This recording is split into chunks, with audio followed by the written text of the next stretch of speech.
Bem-vindos à Rede Vida de Televisão, nessa noite maravilhosa, especial. Esse show que você já conhece, o show solidário em prol da Associação Fraternidade São Francisco. Deixa eu te perguntar uma coisa. Você conhece o Pará? Você conhece o Amazonas? Conhece Manaus? Você sabe a distância percorrida por aqueles que de barco, às vezes a pé, de uma forma muito precária, chegam até comunidades ribeirinhas que realmente necessitam, que se ninguém chegar até lá, elas não terão uma assistência? Então, inspirados pelo Papa, esses barcos têm levado a essas pessoas principalmente esperança. Por isso que a Rede Vida se comprometeu a estar junto nesse processo maravilhoso de amor. O amor que cuida. O amor que cuida é esse que nos tira da nossa zona de conforto e nos leva até pessoas que anseiam para que pessoas como você, como a Rede Vida, se coloquem diante delas, que as vejam, que as escutem, que as toquem e que cure as doenças, doença do corpo, doença da alma. Por isso que esse show ele é tão importante. Por isso que esse momento aqui na Rede Vida, ele transforma a vida e faz você entender o porquê de doar, o porquê de se comprometer.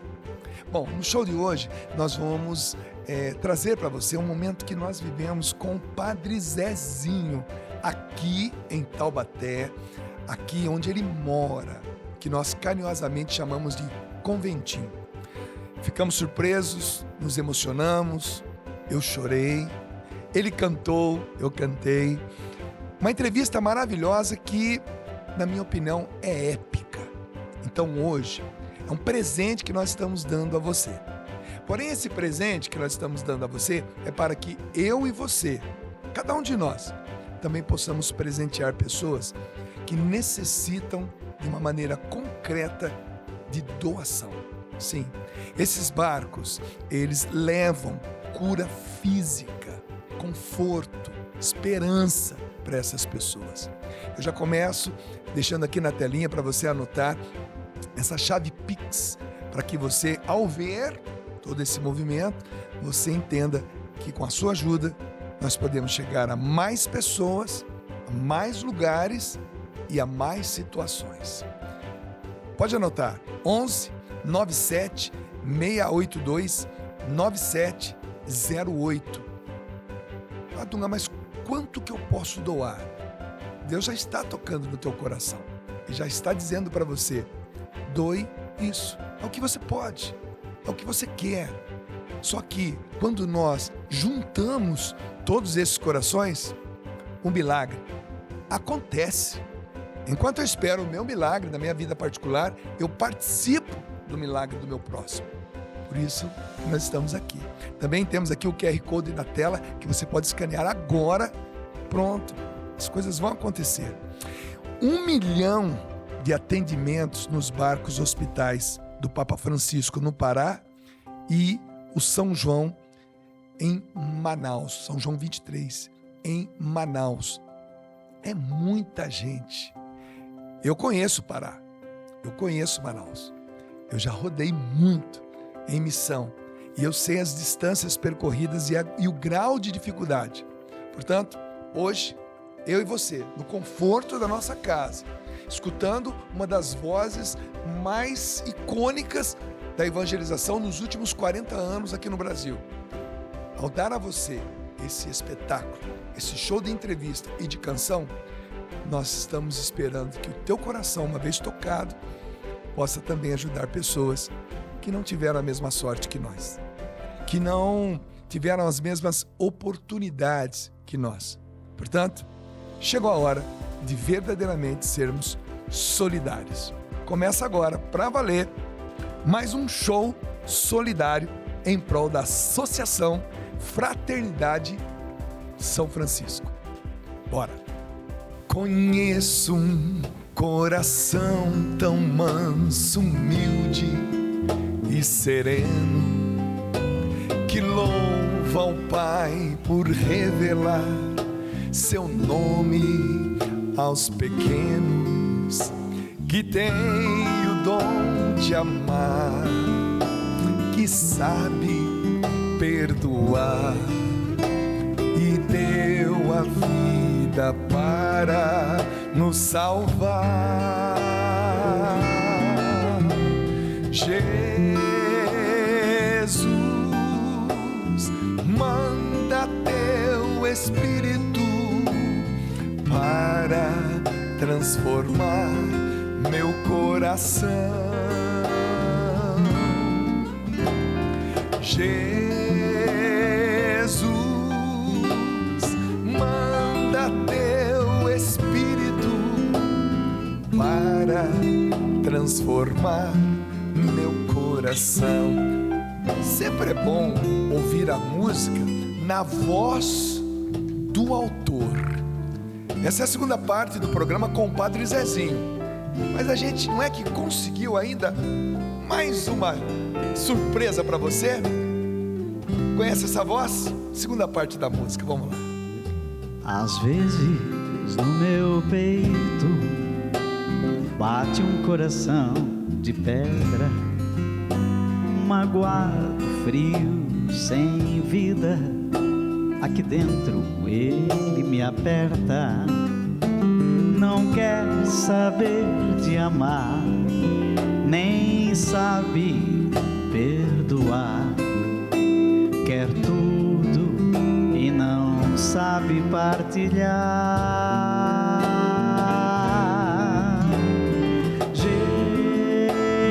Jesus, manda teu Espírito para transformar meu coração. Jesus, manda teu Espírito para transformar meu coração. Vamos tomar um banho agora, então vamos lá. Lava, purifica e restaura-me de novo. Serás o nosso Deus e nós seremos o teu povo. Derrama sobre nós a água do amor, o Espírito de Deus, nosso Senhor. Jesus, manda teu Espírito para transformar meu coração. Jesus, manda teu Espírito para transformar meu coração. Ah, meu Deus do céu. Nós estamos aqui hoje com os dois maiores catequistas do nosso Brasil. E eu não estou exagerando, tá? Porque lá no Encontro dos Catequistas em Aparecida, junto com a nossa querida Chiara Castro, os catequistas do Brasil não veem a hora de chegar aquele momento onde Padre Zezinho e Padre Joãozinho sobem ao palco e seja o que eles forem dizer, vem com uma dose cavalar, desculpa usar essa expressão, de catequese, porque vocês dois, parece que vocês beberam na mamadeira lá quando era criança, né? Tinha catequese ali no leite. Bem-vindo, meu querido amigo. Obrigado, Dunga. Padre Zezinho sempre fala que nós somos, não basta ser doutor, tem que ser leitor, né? Ele sempre vem acompanhado dos seus amigos, que são os livros. E o nosso fundador, o Padre Deon, tudo aqui transpira, Padre Deon, Padre Zezinho, o tempo inteiro fala dessa influência que nós recebemos. No dia que ele morreu, que foi sepultado, em 1925, portanto, já há 100 anos, o cardeal Binet, que foi o responsável pelas exéquias, ele disse o seguinte, começou assim, a homilia fúnebre: caiu a caneta das mãos cansadas que há 40 anos escreviam sem parar. Então ele é conhecido como um homem com uma caneta nas mãos, e a gente herdou isso do padre Deon. Depois aqui nesse lugar, onde surgiu em 1930 a editora do Sagrado Coração de Jesus, o padre Lacroix, e assim foram vindo vários. O padre Zezinho, inclusive, foi coroinha do padre Lacroix, quando o padre Lacroix ninguém mais lembra do padre Lacroix, mas o padre Zezinho continuou essa trajetória de catequizar por meio de uma caneta nas mãos, não é isso? Eu fico imaginando o padre Zezinho coroinha, rapaz. Sabe aquelas crianças que faz pergunta? Que faz pergunta inteligente, que a cada minuto, quando vê uma nova cena, um novo objeto sagrado, e perguntava ao padre ou qualquer um que estivesse lá na condição de responder. Era mais ou menos isso, padre? O padre Joãozinho criou essa faculdade de Uniana. E a ideia era exatamente padres que pensam, padres que ajudam a pensar e que se dedicam à cultura e a quem precisa, ao povo. Então, aqui se ensina isto. Livros, mas não é só isso. Oração, mas não só oração. Ir ao povo, a frase é essa, né? Que realmente marca quem somos. Pena que o padre Joãozinho não vai poder ficar o tempo todo nesse programa, porque ele está dando aula. Roubamos uma escapadinha aqui no programa. Tô dando aula, então, mas sair, a gente sabe. Mas deu para dar uma entrada aqui, pirata aqui. Não tá tendo prova não, né? Não, deixei eles fazendo um trabalho, vim aqui para dar a minha opinião. Mas sabe, o padre Zezinho está falando sobre essa síntese de mente e coração, e também de mãos e pés, ou seja, nós somos discípulos, mas somos missionários. O padre Deon, ele falou isso numa frase no discurso de abertura primeiro discurso grande dele, em 1877, ele disse assim: buscamos a civilização da inteligência e do coração. Então, essa síntese entre razão e sensibilidade, e depois operacionalidade, de mística e militância, é importantíssima. E é subir no Monte Tabor, contemplar o Senhor, mas depois sair, transformar o mundo, transfigurar o mundo. E isso para nós é fundamental, né? Como é que é? Discípulos e missionários. E outra coisa interessante é que quem escreve um livro é porque já falou muitas vezes essa lição. O Padre Zezinho está lançando aí a segunda edição, depois de 50 anos, né? Alicerce para um Mundo Novo. Ali são 400 páginas de catequese, né? Bem antes de surgir o Catecismo da Igreja Católica, nós já estávamos tentando, né, catequizar lá na década de 70, né? É uma catequese, fala sobre anjos, fala para o Pai, o Filho, o Espírito Santo. Papas. Exatamente. Alguém precisa escrever catequese para os jovens. Aí, cardeais, bispos, irmãs paulinos, nossa congregação, escrevam, façam isso. Mais tarde veio o catecismo, mas nós fazíamos isso. Quer dizer que esse livro aqui, que caiu nas minhas mãos, eu tive acesso a ele em 1978. Foi quando eu fiz um encontro chamado Alicerce, em Pindamonhangaba, né? E inclusive tinha esse nome, Alicerce. Foi o meu encontro de conversão. Pindamonhangaba. E era leitura obrigatória, tá? Era essa capa, para todos nós que, depois que fazíamos o encontro e éramos chamados para trabalhar no encontro, era dado para nós um livro desse. E nós tínhamos que ler, era obrigatório. Para você ser um servo naquele encontro, né? Aquela inspiração, que era um encontro de conversão, um mês para homens, no outro mês para mulheres, tudo mais. Essa que era a leitura obrigatória para nós. Olha que interessante. E eu cheguei aqui agora, inclusive eu ganhei a edição nova, viu, gente? Merece. Alicerce para o Mundo Novo. Então, agora também é uma leitura obrigatória, porque eu entendo quando o Padre Zezinho diz que, ele diz assim, eu não sou artista, eu sou catequista. A arte é maravilhosa e é um meio, o Padre Zezinho é um comunicador, é um compositor e até um cantor, mas só que tudo isso é um meio para o que é mais importante, que é a catequese. O Padre Zezinho traduz catequizar como repercutir, que é fazer eco, né? Catequem, do grego, é passar adiante. Preconizar uma doutrina, deixar claro aquilo que alguém um dia disse, no caso de Jesus. Isso. Acho que o que o Padre Zezinho trouxe na década de 70 foi uma nova linguagem. Eu lembro que quando eu tive o primeiro chamado vocacional, o Padre Zezinho não me Você é conhecia. contemporâneo do Padre Léo? Somos da mesma turma. Porque eu me lembro, lá na Vila São Benedito, o Frater Léo, o Frater Joãozinho, né? E o Frater E Marcial. o Frater Marcial, exatamente. Eles ainda jovenzinhos, eu também ali, né? Eu tenho 61 anos, então estamos aí mais ou menos, né? Na mesma, eu um pouquinho mais, mas eles chegando, Padre Zezinho, Padre Léo, Padre Marcial e Padre Joãozinho. E a imagem que... Três estudiosos da catequese. Começando aqui, eu dava aula, mas eu me lembro que aqueles que vieram e estudavam tornaram-se alguém bem conhecido no mundo e na igreja, porque estudavam. O livro para eles era importante, para mim era, para o Padre Deon era. Então a gente aperta no estudo, porque o resto vem quase que de graça. E a graça de Deus de estudar é uma graça. E querer gostar de livros, de estudar, é uma graça. Não basta só rezar, mas também não basta só estudar. Tem que unir as duas. E eles fazem isso direito. O Padre Zezinho é um mestre da linguagem. Voltando a Moreira César, muito tempo atrás, muita coisa não mudou, né, Dunga? Eu olho pra você agora, olho aqui atrás, ó, tá igual. Só que lá era em cima de um caminhão. Eram vocês dois aqui tocando em cima do caminhão. Não é?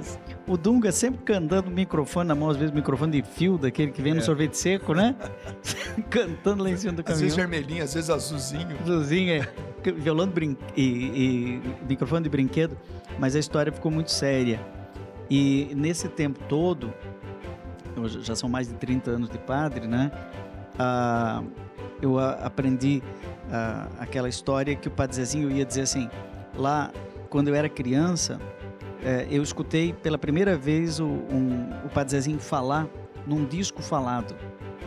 E o disco se chamava O Sonho do Joãozinho. É um dos primeiros discos do Padre Zezinho, O Sonho do Joãozinho. Não tinha nada a ver com o Padre Joãozinho. Não, ele não me conhecia. E eu não conhecia o Padre Zezinho. Nós estamos falando de 1975. Você era nascido? Já era criancinha, né? Eu tinha 9 anos. Então, eu comecei a 11 anos. evangelizar falando. A canção veio depois. Alguém deu de presente para mim as minhas palestras e virou um LP, tá ali. O senhor gravou um disco falado. Vários. E depois fez uns 10. Você sabe eu que nunca tinha ouvido. não, o primeiro disco do Padre Zezinho não foi cantado. Canção da Amizade veio logo em seguida Foi. pelas Paulinas, que souberam que tinha lá em São Judas, São O disco Paulo. tá ali? Tá ali. Tá ali, ó. Pega pra nós aí. gente. Consegue pegar, Gabi? Agora é complicado. Chama Meu Cristo Trancado. Inquieto. Não vale a pena. Tanto o primeiro cantado e o primeiro falado. O disco Meu Cristo Inconstante. Meu Cristo Inconstante. Meu Cristo Inconstante é uma um sermão que o Padre Zezinho faz na Paróquia São Judas em São Paulo. Ele padrezinho novo, jovem. Esse em 1967. O Padre Zezinho chegou em 66, Foi né? em 69. 69. E aí um pessoal que tinha um estúdio lá na Praça da Sé escuta aquilo e diz, mas isso dá disco. Ele fez aquela música agora. Escatena. Escatena. Quem dá bola é o Santos, né? Esse pessoal aí disse assim, o senhor não quer gravar? Ele falou, gravar? Né? E vão gravar o sermão do padre, né? E o Padre Zezinho ganhou 1000 LPs desse, gravado assim, lá naquele estúdio. Isso é uma... Quer dizer que... A Esse música foi o veio primeiro depois. disco do Padre Zezinho. Não, todo aquele esquema de Cid Moreira falando os salmos, todo mundo Já achava que era havia. novidade. Era uma catequese A falada. música veio depois. Os paulinos descobriram. Mas a gente fez muita coisa falada. E da fala veio a ideia, por que não faz música também em cima do que você canta também? Aí começamos a cantar. Aí veio Joãozinho, mais tarde, cantando e falando. Mas a ideia era a fala. Na verdade, quem inventou podcast foi o Padre Zezinho. Não, mas foi Não, um deles. foi. Foi um deles. Eu nunca tinha ouvido falar que alguém gravou um LP falado. É a primeira vez que eu estou ouvindo isso. Vários, não foi um só. E isso hoje, todos os agregadores de podcast, o que a gente mais vê é alguém Deixa eu falando. fazer. O Padre Zezinho começou quase tudo, não é? Deixa eu fazer agora uma correção na minha vida, uma profissão pública aqui, né? Que eu todo dia lanço um mini sermão. Você recebe 1 minuto. Sim. Mas quem é que criou essa expressão? Mini sermão? Padre Zezinho. Ele tem uma música chamada Mini Sermão, gravada na década de 70, que é um padre fazendo uma homilia sentado na escada e não no altar. Olha que diferença. Então o Padre Zezinho é o mestre da linguagem. Ele traduz, ele é um tradutor, né? Ainda hoje ao cair da tarde, deixa eu fazer o meu sermãozinho, né? Então, quando a gente às vezes imagina que criou uma coisa nova, quando você vai ver, o Padre Zezinho de alguma maneira já fez aquilo. Eu tô olhando para vocês dois aqui, eu tô vendo mestre e aluno, né? Ele é mestre também. Só que veio aluno, depois ficou mestre. O aluno que se tornou também mestre. Porque Sim. hoje ele deu essa fugidinha lá, gente, que ele está dando aula para futuros sacerdotes, né? Que com o DNA do deoniano, né, serão sacerdotes com QI um pouco E desenvolvido. ele criou a faculdade deoniana, nascendo disso. Então, é uma ideia que um pega, passa para o outro e o outro faz melhor ainda. E como é que o senhor, Padre Zezinho, quando o senhor olha para o seu aluno, que se tornou mestre, que tipo de sentimento fica aí no coração? Ele ficou melhor do que eu. Chegou mais longe. O que ele fez, eu não fiz, né? Então, em termos de estudo, ele levou adiante e fez uma coisa maior ainda. É que nem na Canção Nova. Alguém foi, Padre Jonas começou, aí vocês tiveram gente que fez isso, cercaram-se de gente, mas quem teve a coragem de fazer isso? São fazedores. Nos bastidores. Um programa como esse é muito bom para conhecer não só o palco, né? Sim. Mas os bastidores, né? São os meus três... E a mesma pergunta que eu fiz para o Padre Zezinho, agora eu faço para o senhor, Padre Joãozinho. Como é que o senhor vê o Padre Zezinho com 1.900 canções gravadas, Isso. sem dizer as que não foram gravadas ainda, com 118 livros escritos, não vou nem perguntar quantos livros ele leu, tá? Ele escreveu 118. Como é que o senhor, que é hoje mestre, foi aluno, como é que o senhor vê o Padre Zezinho, por exemplo, quando o senhor entra no quarto dele e vê que é uma cama de solteiro, que ele poderia estar vivendo num palácio, num castelo, só de direitos autorais de livros, CDs, LPs, mas que optou por ser esse padre reto. O Padre Zezinho tem um foco, que é a mensagem. Né? Não se encanta com o microfone, não é? Nem com o palco, nem com as luzes. O Padre Zezinho, ele fica, primeiro, focado na mensagem. O Padre Zezinho não tem uma superestrutura. Nunca teve um secretário, não é? Nunca tem. Às vezes você chega, aquele sujeito fala com o meu secretário. Não. Fala com o meu assessor. A maioria das pessoas tem o celular do Padre Zezinho. Quer coisa? Eu não tenho o celular de alguns padres, não é? De alguns. A maioria eu tenho. Tenho alguns bispos, outros eu já não tenho. O Padre Zezinho divulga o celular. As pessoas ligam para ele, né? Às vezes até nem acreditam que é ele que vai atender. E a principal coisa que eu vejo no Padre Zezinho é a capacidade de se reencantar. Isso me encanta, mas me incomoda um pouco. É uma grande qualidade. E alguns podem entender que seja um defeito.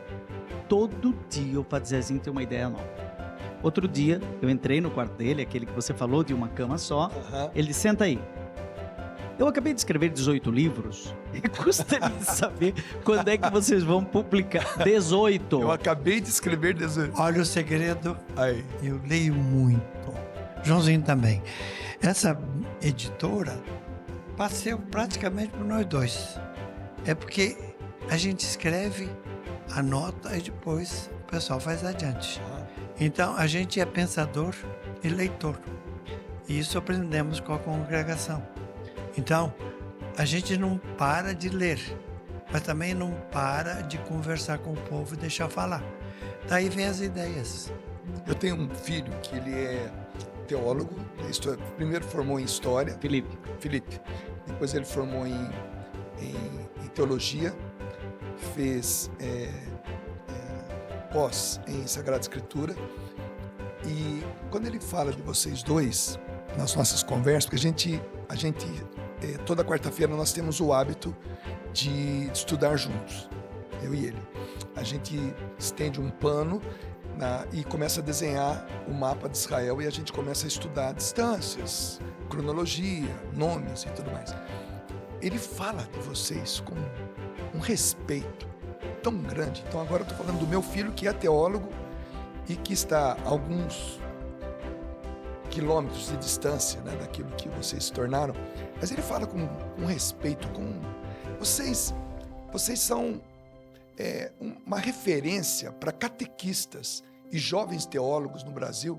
Vocês têm consciência disso? Ou vocês não querem ter consciência disso para que o orgulho não bata? Não, eu acho que eu herdei o defeito do Padre Zezinho. Nós somos sempre a gente está um pouco não está contente, né? Nós somos pessoas insatisfeitas. Quer mais. O Padre Zezinho, isso me irrita profundamente no Padre Zezinho. Me irrita. Eu quero falar para ele agora aqui, porque agora ele tem que me ouvir, eu estou ao vivo. Isso me irrita profundamente. A gente gasta um tempo. Lavando a roupa suja aqui, gente. A gente gasta um tempo publicando um livro, Alicerce para o Mundo Novo. Ele chega, olha, diz, que maravilha, ficou muito bom. Joga do lado, ele pega, eu estou fazendo um outro livro. Ele sempre fala do próximo, que não está publicado ainda. Nossa pessoa de leitura do Padre Zezinho. Mas ele faz a mesma coisa. Falando do próximo. Aí, ó, é coisa de leoniano. Você está entendendo? Então, insatisfeito. Olha, tem um livro aí, você vê que é coisa de leoniano. Em 20 dias ele apareceu com essa catequese dele. Querida Igreja Católica. No outro lado, é isso ali. Aqui, esse aqui. Ele não sabia, ninguém sabia. Ele apareceu com esse livro. Eu acho que ele levou 20 dias para fazer. É igual. Nós temos esse dom. Então, a gente cria e entrega para outro. Mas isso é o segredo de chegar aos 85, como o Padre Zezinho, porque o Viktor Frankl fala do sentido à vida. Ou seja, quer matar uma pessoa? Tire o sentido. A terra prometida, o lugar para onde ela está caminhando. Ela não tem para onde ir, né? Fecha todas as janelas. E o segredo de caminhar com determinação é saber onde quer chegar. Padre Léo, e com isso eu me retiro, quero terminar com o Padre Léo. Ele dizia... Já vai terminar cantando. Tá? Não vai dar. O pessoal está cobrando já ele na escola. Não, mas o Padre Léo, entre nós, isso é conversa de bastidor, ele dizia assim: o mundo abre passagem para um homem que sabe onde vai. A gente ria, né? Que legal, que frase bonita. Ele nunca escreveu isso, mas entre nós era a frase do Léo. O mundo abre passagem para um homem que sabe onde vai. E aí ele entrava, né? Ele entrava na sala de recreio, no refeitório. Era cômico. O mundo abre passagem para o homem que sabe onde vai. E eu descobri que realmente é isso, sabe? É ter um sentido, uma direção. E agora eu vou dar aula para os meus alunos de direção espiritual. Sai cantando. Acabamos de lançar um livro chamado O Rumo e o Prumo. Ah, é verdade. Baseado nisso. Então vamos fazer o seguinte: o Padre Joãozinho vai ter que se retirar. Nós estamos aqui, no conventinho, aqui em Taubaté. Ele saiu da sala de aula, vai voltar para a sala de aula, tá? Mas ele sai cantando. Daqui a pouco a gente volta. Mestre, bom é estarmos aqui, reunidos bem perto de ti, no silêncio e na paz. Mestre, reunidos no amor, nós viemos ao Monte Tabor para em ti repouso. Você sabe que essa música, a primeira parte é subida, né? É o discípulo que aprende. Aí a segunda parte é a descida. Mestre, ao sairmos daqui, é a missão. Nós iremos teus passos seguir, com sementes nas mãos. Mestre, nós queremos plantar o teu reino em todo lugar e crescer como irmãos. E nós cantaremos a mesma canção, unidos mesmo coração, e nós cantaremos a mesma canção, unidos no mesmo coração.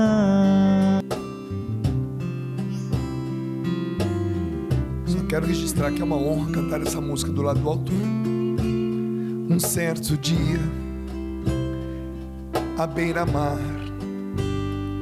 apareceu um jovem galileu. Ninguém podia imaginar. De novo, vai lá. Um certo dia, à beira-mar, apareceu um jovem galileu. Ninguém podia imaginar que alguém pudesse amar do jeito que ele amava, seu jeito simples de conversar tocava o coração de quem o escutava. E seu nome era Jesus de Nazaré. Sua fama se espalhou e todos vinham ver o fenômeno de um jovem pregador que tinha tanto amor. Padre Zezinho pegou a chegada da renovação carismática católica no Brasil, o surgimento das novas comunidades, o começo do rádio e da TV sendo usado realmente pela Igreja Católica. E no atual momento nós vivemos esse evento da inteligência artificial, ou seja, o IA. Eu estou diante de um dos maiores pensadores da Igreja Católica no Brasil, quiçá do mundo. Mas vamos lá, quiçá. E aí, para onde vamos? Qual é a sua opinião sobre isso? Eu acho que tem valor, mas não pode exagerar, porque não é nem inteligente e nem é artificial. Não inteligente porque nós é que pensamos, alguém pensou e fez. Alguém abasteceu. É lógico. Então é uma parte desse tamanho. Depois tem tudo isso que é o criador de texto, o criador de música, o músico, o pensador, o escritor. Isso nasce aqui, isso não tem no automático e também não tem no artificial. Tem que passar por nós. Então o ser humano não pode se curvar a uma coisa desse tamanho. Pode fazer grande espaço, mas é isso. O resto tá aqui, tá aqui. É o ser humano que faz ou deixa de fazer. Então, quanto mais você estuda, menos você precisa da inteligência artificial. Quanto menos, e quando você quer tudo mais fácil, aí você vai, pega e usa. Mas então, não é criação sua. Eu sou o criador, vocês são, e a gente não precisa da IA para ser quem é. Porque Deus deu para nós tom e capacidade suficiente para criar. Eu dou uma música para eles, ele vai no teclado, ele faz uma coisa que eu não saberia fazer. Eu cantei, ele fez melhor que o teclado criou em cima disso. Violão, a mesma coisa. Então, eu crio uma melodia, mas só funciona com esses artistas e também com os meus cantores. Então, não é inteligência artificial. Nós fizemos, alguém não fez para nós. Então, eu vejo valor, sim, mas estão exagerando, é isso. Não podemos nos tornar dependentes. Não. Vamos falar sobre catequese, catequistas e o poder do livro na vida de alguém que se propõe a ensinar, né? Isso.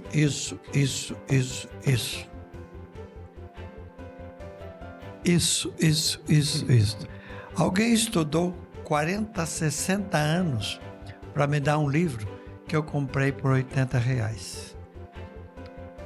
Alguns autores estudaram 60 anos me deram um livro que eu comprei por R$20. Então, você veja a importância de um escritor, de um editor e de um leitor. Eu li, estudei, hoje eu, quando preciso, corro para cá, rabisco tudo, olha como eu rabisco tudo. Tá tudo anotado aí. Então, eu aprendi com eles, agora eu passo para os outros, mas eu não falaria se não tivesse estudado e deixar alguém me ensinar. Então, os livros, para mim, podem ser grossos, mas eu pesquiso. E eu passo horas por dia estudando, 4 horas às vezes. Depois eu digo, vou passar isso para os outros do meu jeito. Porque esse aqui trabalhou 60 anos. Veio para mim por R$90. E assim todas as coisas. Eu vejo a importância do pensador, do escritor. Na música a mesma coisa. Você compõe uma música, mas ela é bonita porque alguém tocou isso bonito. Se vocês não fizessem isso, a minha vozinha não ia resolver tudo. Então Deus dá o talento para cada um. Para o escritor, para o compositor, para o arranjador, para o artista. E a gente faz o trabalho junto, aprendendo um do outro. Então, a humildade consiste em dizer, eu aprendi com alguém. E eu desenvolvi porque alguém fez antes de mim. Interessante. Muito antes. Então, o estudo é fundamental. Vocês estudaram música para fazer o que estão fazendo. E muito. Não improvisaram. Eu estudei para poder escrever. Tem que estudar. Se não estudar, vai improvisar errado. Tem que estudar, porque é um conteúdo que vem. Hoje mesmo escrevi sobre isso. São 1.200 anos antes de Cristo, somando dá 3.200 anos em que apareceram os primeiros livros, porque antes era só de conversa, era tudo falado. Aí escreveram e alguém, pode ter sido Moisés ou alguém, eles escreveram e aí começaram a fazer a escritura, porque antes já havia a tradição. E a escritura virou livro. E agora está vindo. Tem uma juventude que vai daqui a 50 anos, vai ler coisas que vieram da Bíblia há 3.200 anos atrás. Hoje não é só fala. Quem só fala é porque não entendeu. Então aquele catequista que sentiu no coração, eu quero servir a igreja, eu quero ensinar, eu sinto alegria em fazer uma criança decorar os 10 mandamentos, por exemplo. Eu sinto alegria na criança decorando os 7 sacramentos. E fico feliz quando eu vejo um jovem lendo um trabalho, não meu, do outro. Porque eu também li. Aí quando ele lê o meu, eu digo, eu tirei de outro livro, alguém peguei. Então eu aprendi, eu adiantei, eu levei adiante. Catequem, eu repercuti. Então, eu não invento nada. Eu pego e coloco à disposição. E isso nasceu do estudo, né? Então, tem uma escritora aí que estava escrevendo uma biografia, já falei disso. Ela lê muito. Jornalista tem que ler muito. Padre tem que ler muito. Catequista tem que ler muito. E quem pega o microfone na mão tem que ler, porque senão ele vai falar bobagem. Porque o microfone é um lugar de muita bobagem, mas também de muita sabedoria, porque o sujeito estudou e leu. O senhor já se pegou, por exemplo, escrevendo, seja em livro ou em letra de música. O senhor já se pegou escrevendo alguma coisa que o senhor não leu? Que foi inspiração mesmo, que foi fruto de dor, de saudade, de decepção? Já. Tem coisas que vieram da vivência. A história do meu pai, Utopia. A minha mãe que pediu. Eu não fui li antes, mas eu vivi com um pai paralítico e uma mãe paralítica. Então, o que aconteceu? Um dia, a minha mãe já paralítica, meu pai já tinha morrido. Você não vai fazer uma música para o seu pai? Porque ele sabia que eu compunha. Aí eu disse para ela, mãe, não é assim, reza por mim. Aí ela disse, eu vou rezar. E ai de conseguir essa música, ela era mineira, né? Ai de te dar essa música.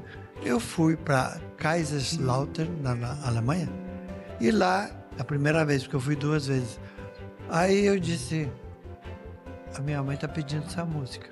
Aí fiquei lembrando, Minas, eu sentado aqui, as histórias do meu pai com viola, dá uma música. E eu lembrei de uma melodia que meu pai começava, era a toada mineira, né? Eu vi aquilo, o tio Terto fazia isso, eu disse, eu vou começar desse jeito. Fiz a música, naquele tempo eu tocava violão, peguei para minha mãe e disse assim, olha a música que a senhora pediu. Ela era canhota, então ela fez assim, já na cadeira de roda. É que nem seu pai fazia. Portanto, essa é a obra da minha mãe. Pode cantar. Vamos lá, gente. Oh, coisa boa. Vamos pro Corona.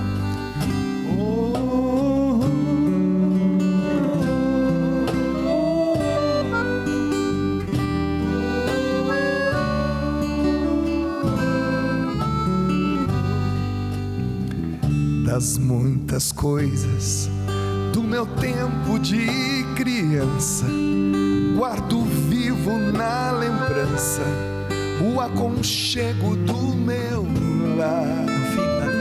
No fim da tarde, quando tudo se aquietava, a família se ajuntava lá no alpendre a conversar.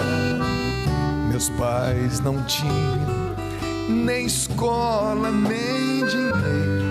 Todo dia, o ano inteiro, trabalhavam sem parar. Faltava tudo, mas a gente nem ligava. O importante não faltava, seu sorriso e o seu olhar.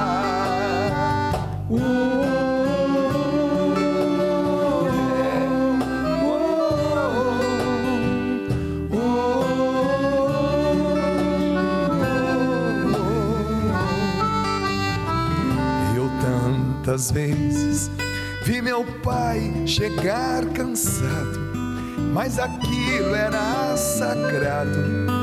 Um por um ele afagava e perguntava quem fizera a estripulia, e mamãe nos defendia. Tudo aos poucos se ajeitava. O sol se punha, a viola alguém trazia, viola. Todo mundo então queria ver papai cantar com a gente. A voz rouca, desafinado, meio rouco e voz cansada, ele cantava 1000 toadas, seu olhar no sol poente. Todo mundo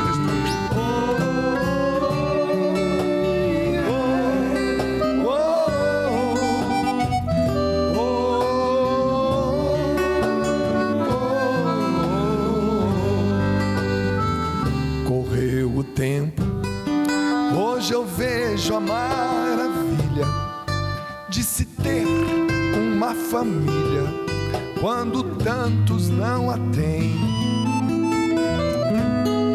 Agora falam do desquite e do divórcio, o amor virou consórcio, compromisso de ninguém.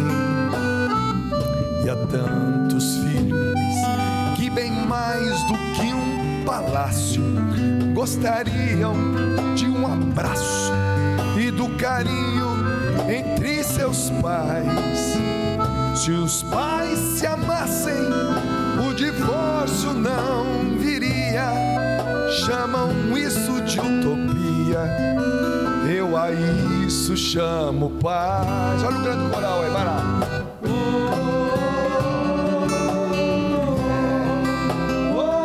Canta em casa, canta com a gente.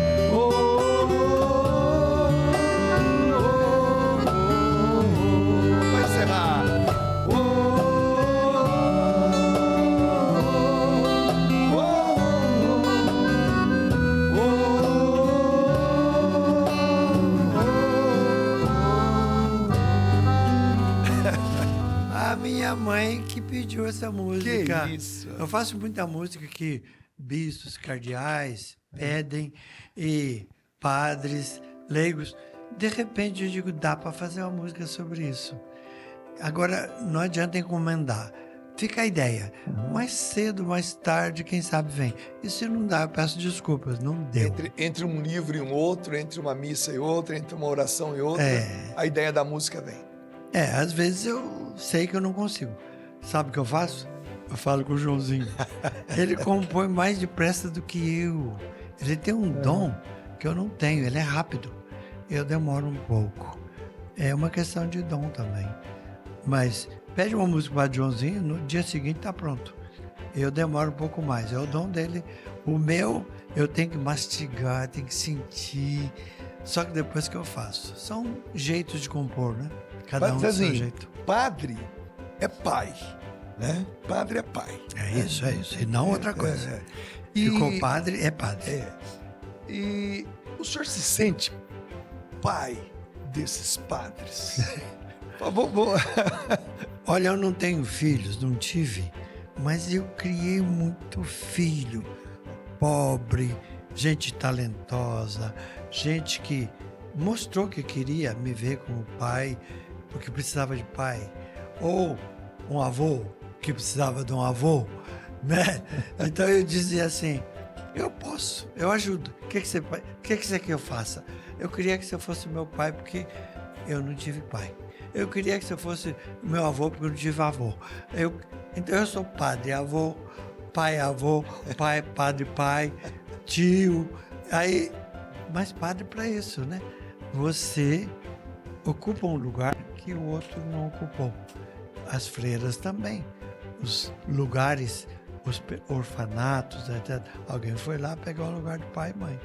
Então, eu tive essa vocação. E eu tinha pai paralítico e mãe paralítica, mas os padres cuidaram de mim muito aqui. Eu morava a 800 metros daqui. Seus pais eram cadeirantes? Sim. Ficaram depois. Ficaram. Né? E minha mãe amputou as duas pernas.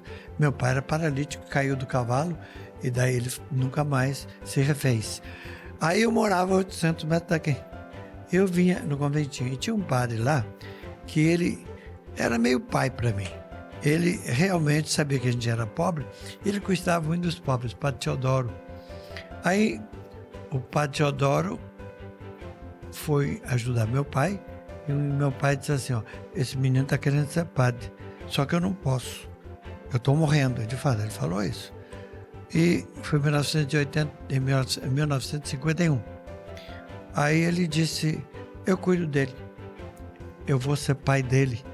Meu pai morreu em 1952. E aí fui para o seminário. Eu disse, eu quero ser padre que nem o Padre Teodoro. Marcou minha vida. Então, ele gostava de pobre. Ele nunca aceitou nenhum elogio, nada. Ele era o jeito, estou fazendo o que eu devo. Ele era muito bom, chamava-se Teodoro Becker. E morreu na casa onde eu estava e eu assisti a morte dele, lá em São Paulo. Então, ele foi meu pai e me ensinou a ser pai. Mas eu tive muitos pais com isso. E eu faço isso a mesma coisa. Se a pessoa tem talento, é esforçada, está querendo um carinho, eu dou. Mas não de abraço, aquele de olhar. Pode confiar comigo, porque eu vou te ajudar. Eu confio em você. Então, não é coisa de abraçar. É uma questão de olhar para ele e dizer assim, você vai longe, menino. Fiz com o Padre Léo também. Padre Anísio. Eu digo que vocês vão longe, esses meninos. E eu, então, motivo esse papel de padre. Vai adiante, você vai ser melhor que eu. É isso. Olha, a gente está chegando no final do programa, mas eu queria deixar aqui um registro para 2 tipos de seres humanos, né? Que vai ficar. Eu queria que o senhor olhasse para aquela câmera ali, padre, e o senhor desse um recado para quem quer ser padre. Quem está vendo o programa agora e fala, caramba, cara, eu queria ser padre.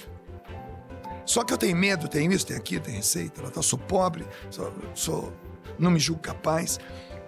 Mas eu queria que o senhor falasse, olhando para aquela câmera, por quê? Porque eu tenho certeza que essa tua fala vai repercutir por muitos e muitos e muitos. Eu queria deixar isso registrado. E a segunda fala seria para quem quer cantar na igreja.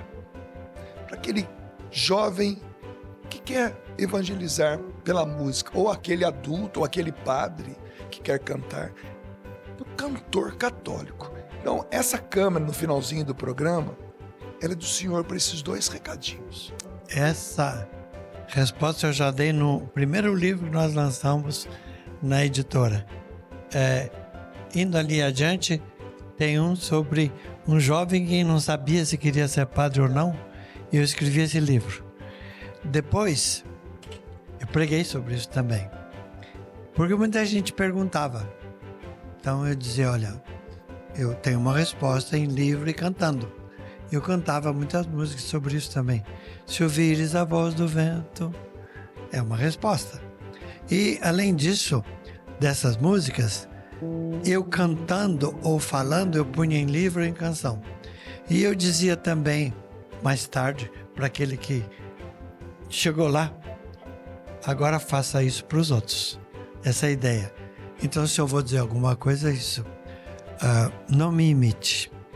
Imite Jesus.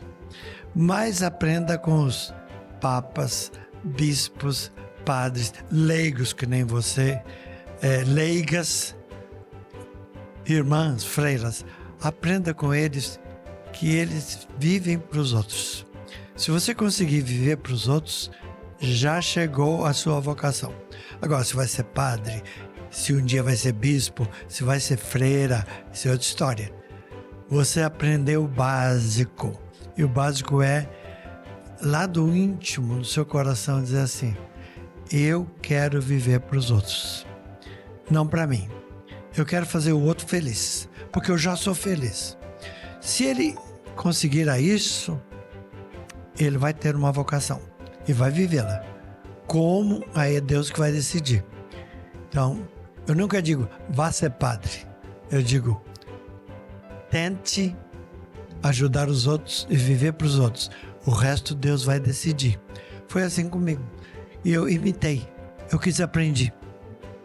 Aí chegou uma hora que eu disse, eu gostaria de ser isso que o Padre Teodoro foi. Aí as pessoas disseram, você tem dom, você tem até, vai. E fui ajudado muito. Então, ajude também os outros. Agora, não tenha vaidade. Isso pode terminar. Tem muita gente que foi ser padre e não conseguiu. Depois de um tempo não aguentou. Perseverança nasce também da ideia de dizer, quero continuar até o fim, por mais difícil que seja, ajudando os outros. O resto é Deus que sabe. Vocação é um mistério. Eu nunca sei se alguém vai chegar lá. Uma vez que chegou, também não vou julgar. É uma decisão que cabe a Deus e a pessoa. Mas em família, a mesma coisa, aqueles que se separam do casamento. Não vou criticar. Eu não vivi a vida dele. Então, a gente tem que ter ternura com aquele que conseguiu e quem não conseguiu. Mas nunca deixe de amar. E nunca critique demais o outro porque não é do seu jeito. Não é mesmo. Não há duas pessoas iguais. E também não há duas vocações iguais. O que existe é o desejo de servir. O resto, Deus fala. Dá um rumo e dá um prumo. Isso é vocação.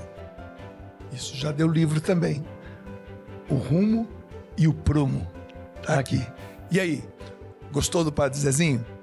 Quem não gosta, né, gente? Estamos falando de história. Estamos falando de uma pessoa que dedicou a vida toda.